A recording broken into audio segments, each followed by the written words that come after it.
Israel और Iran के बीच जंग और तेज हो गई है। ईरान जहां अपने सुपरसोनिक मिसाइल फतेह से इजराइल पर अटैक कर रहा है, तो इजराइल अपने मकसद तक पहुंचने के लिए सटीक टारगेट कर रहा है।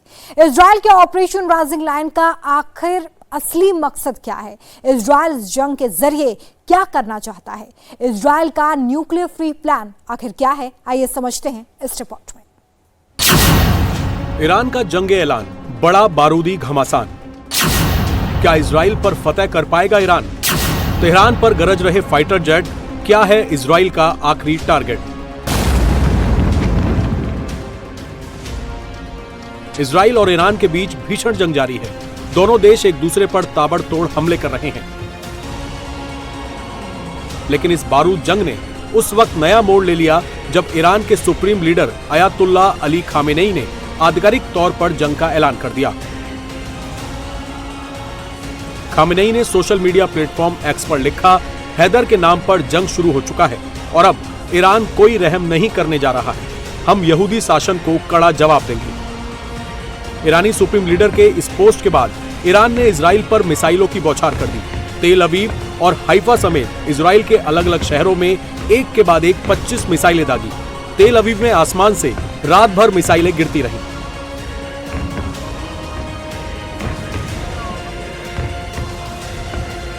जवाबी हमले में इजराइल ने ईरान के तेहरान में भी भारी बमबारी की है। ईरान के मिसाइल लॉन्चरों को निशाना बनाया। इजरायली सेना ने तेहरान के पास ऑयल रिफाइनरी, तेल डिपो समेत अहम परमाणु ठिकानों पर बम बरसाए। 40 से ज्यादा ठिकानों पर हवाई हमले किए। भारी बमबारी में करीब 600 लोग मारे गए और 1500 के करीब लोग घायल हो गए।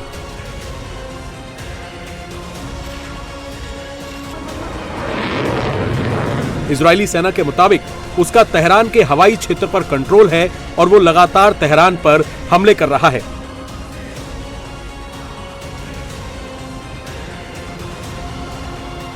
ईरान ने इजराइल पर पहली बार हाइपरसोनिक फतेह मिसाइलों से अटैक किया। तेल अवीव को निशाना बनाकर रात भर मिसाइलें दागते रहे। हालांकि ज्यादातर मिसाइलों को इजराइल में हवा में ही मार गिराया। इसके बावजूद कई मिसाइलों के टारगेट पर आने से भारी तबाही हुई।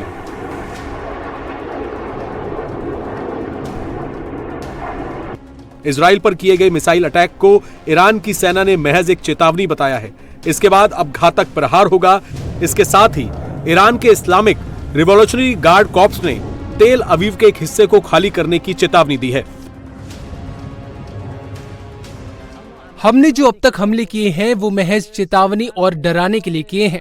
बहुत जल्दी हम उनको दंड देने वाली कार्रवाई करेंगे। इसलिए तेल अवीव और हाइफा के रहने वालों को सख्त चेतावनी दे रहे हैं। वो अपनी हिफाजत के लिए इन शहरों से बाहर चले जाएं। आप सबसे गुजारिश है कि आप नेतन्याहू की जंगली ख्वाहिशों का शिकार न बने।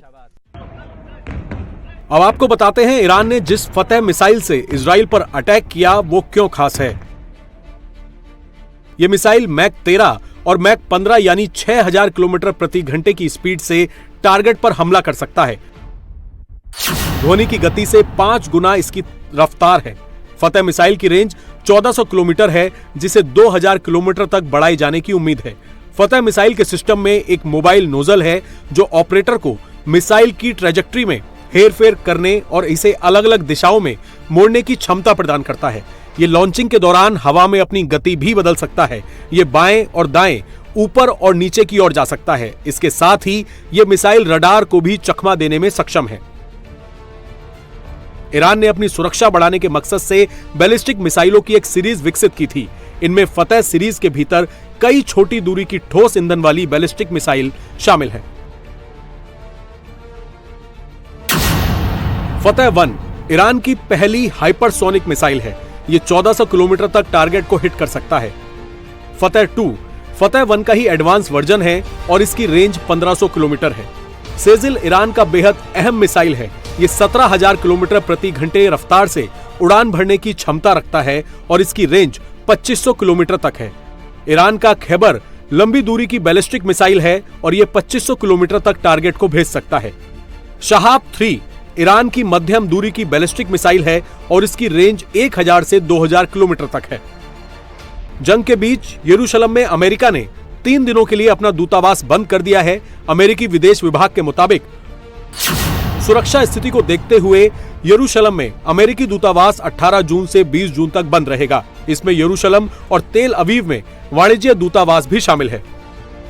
ईरान को घुटनों पर लाने के लिए इजराइल भी तेहरान पर ताबड़तोड़ हमले कर रहा है। इजराइल किसी भी हाल में ईरान को कमजोर करना चाहता है। यही वजह है कि इजराइल लगातार ईरान के इंफ्रास्ट्रक्चर को निशाना बना रहा है।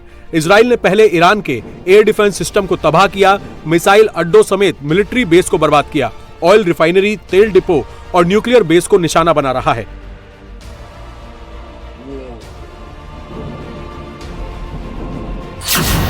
अब सवाल है कि इजराइल ईरान को क्यों टारगेट कर रहा है।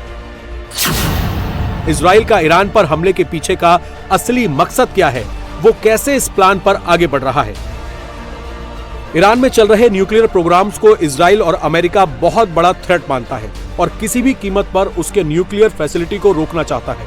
इजराइल और अमेरिका चाहता है किसी भी हाल में ईरान के पास न्यूक्लियर नहीं होना चाहिए। इजराइल को न्यूक्लियर फ्री करने के लिए इजराइल अमेरिका की मदद से 3 प्लान पर काम कर रहा है। इजराइल का पहला प्लान है ईरान के न्यूक्लियर साइंटिस्ट को टारगेट करना, जिसमें वो काफी हद तक सफल हो चुका है। दूसरा प्लान है न्यूक्लियर साइट्स को हिट करना, जिस पर भी अभी इजराइल का एक्शन जारी है। और तीसरा प्लान है न्यूक्लियर कमांड फैसिलिटी को तोड़ना। इस पर भी अभी पूरी तरह से कामयाबी नहीं मिली है। इजराइल ने 12 जून को ऑपरेशन राइजिंग लॉइन के तहत ईरान के न्यूक्लियर प्लांट पर मिसाइल अटैक किया। मकसद था ईरान के न्यूक्लियर बेस को तबाह करना, चाहे वो ईरान का सबसे बड़ा नंतांज न्यूक्लियर साइट हो या सबसे सुरक्षित Fordow nuclear base. Israel in nuclear plant को लगातार निशाना बना रहा है। कल रात वायुसेना के लड़ाकू विमानों ने सटीक खुफिया गाइडेंस की मदद से तेहरान पर हमलों का एक और सिलसिला पूरा किया। इस व्यापक हमले में 50 से ज्यादा लड़ाकू विमानों ने हिस्सा लिया। हमारा ये हमला करीब 3 घंटे तक चला और इसमें 3 बार हमला किया गया। ऑपरेशन के दौरान हमने सेंट्रीफ्यूज बनाने वाले कारखानों को निशाना बनाया, जिनका मकसद ईरान की हुकूमत को यूरेनियम एनरिचमेंट जारी रखने में मदद करना था। हमारा कल रात का ऑपरेशन इससे पहले के अभियानों की अगली कड़ी था, जिसका लक्ष्य ईरान के परमाणु कार्यक्रम को तबाह करना है।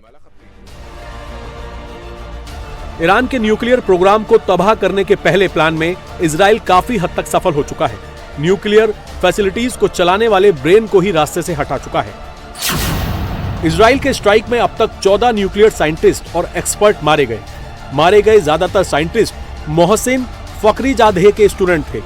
मोहसिन फखरीजादेह को father of Iran nuclear project कहा जाता है। 2020 में इजराइल ने मोहसिन फखरीजादेह की हत्या कर दी थी। 13 जून को मारे गए साइंटिस्ट में 2 बड़े साइंटिस्ट भी थे। मोहम्मद मेहदी तेहरानची और फेरडो अब्बासी टॉप न्यूक्लियर साइंटिस्ट थे।